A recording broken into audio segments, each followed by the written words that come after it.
Hello students, welcome to this YouTube channel.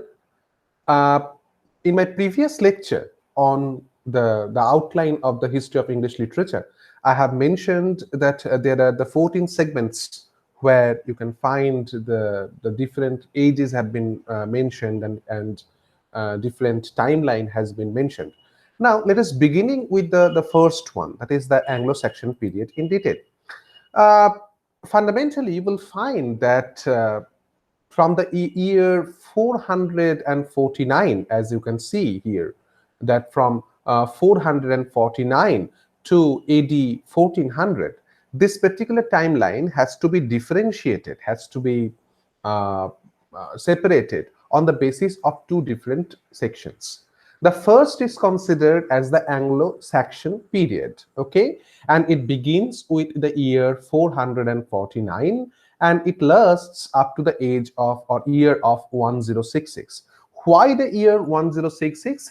Because you will find that during or on this particular year or in this particular year, there is a particular reference to a battle, the Battle of Normandy, as we can find that it is taken place, and with this particular Battle of Normandy there began the Norman age or the Anglo-Norman age, but I will come to that later.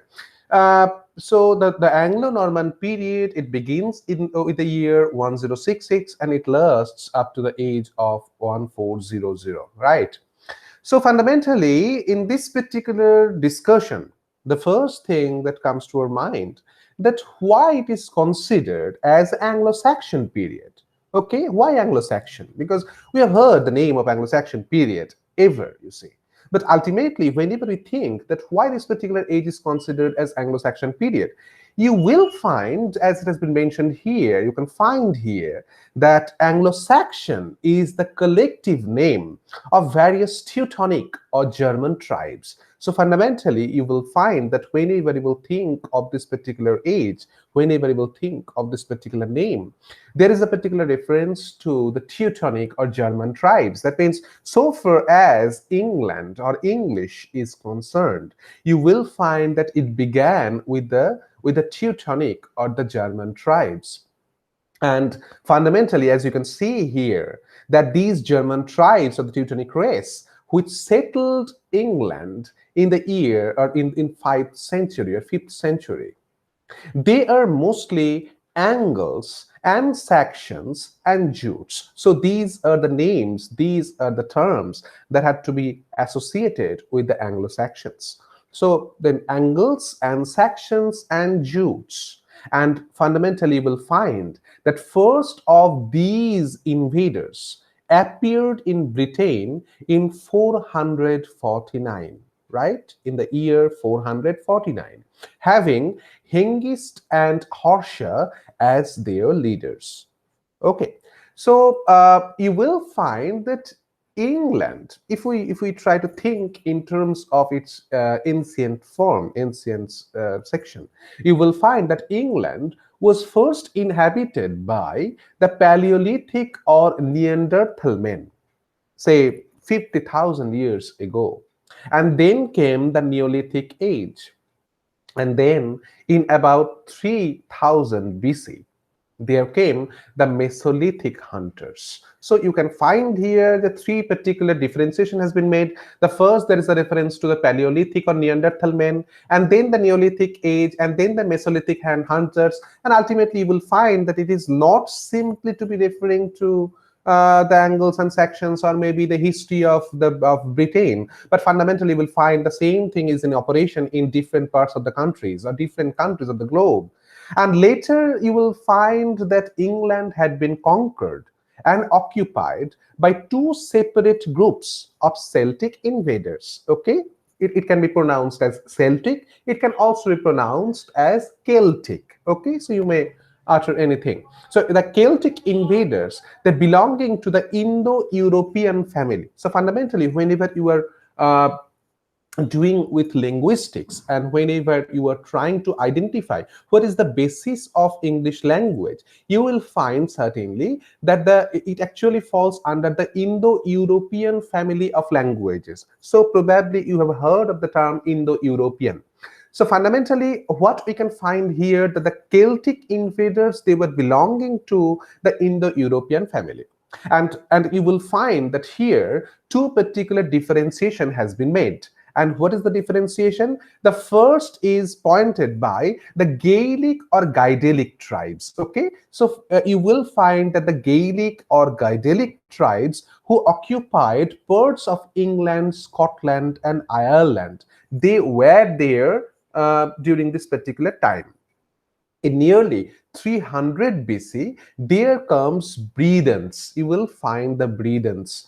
The Bredons are mastering and subduing the Celtic tribes. So ultimately, you will find that whenever you will think of the power of Britain, the power of the British government, as Britain is as we know in the later in say 400 years ago or something like that, or maybe 200 or 300 years ago, you will find that Britain was at the prime focus at the time. Why? Because it was the race of the colonizers. But you will find, if you try to study the history, then you will find that Britain was the colony of other parts. For example, the Romans. I will come to that in later times. So you will find here, so at one point there are the Gaelic or Gaidelic tribes, at another point there is the Bredons who are mastering and subduing the Celtic tribes, to be specific. What happens, that in the year 55 BC, okay, BC, as you know, it means it is BCE, okay, or before Christ existed, okay, or before the common era. Both these terms have been applicable. So in 55 BC, and AD means Anno Domini, as we know, that is after Christ. So in the year 55 BC, under the leadership of Julius Caesar, as we know, Romans occupied the southeast of England. So fundamentally, you will find in this particular lecture, I am trying to identify point by point what happened to England, okay, or what we know today as England, what happened to this particular country.